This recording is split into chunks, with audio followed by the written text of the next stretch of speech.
பணித்துளிகள் 18வது மூல உபதேசமான தீர்க்க தரிசன வரம் ஆகஸ்ட் 15, 2024.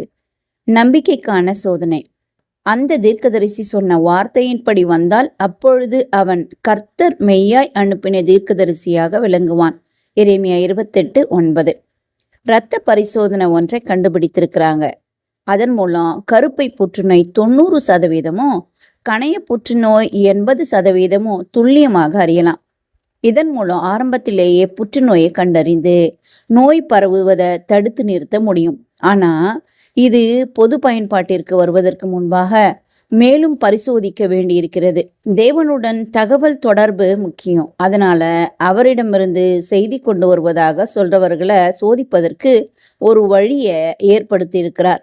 இந்த சோதனைகள் ஒருவர் பொய் தீர்க்கதரிசியா மெய் தீர்க்கதரிசியா என்று துல்லியமாக கண்டறிந்துவிடும்.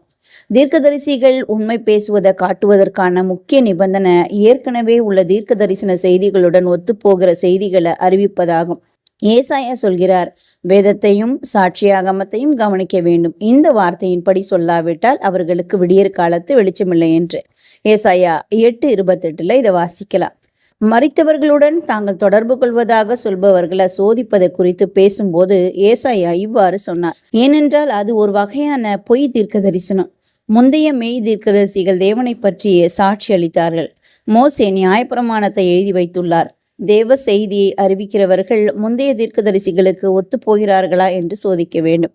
ஒரு தீர்க்கதரிசி கர்த்தரின் நாமத்தினாலே சொல்லும் காரியம் நடவாமலும் நிறைவேறாமலும் போனால் அது கர்த்தர் சொல்லாத வார்த்தை.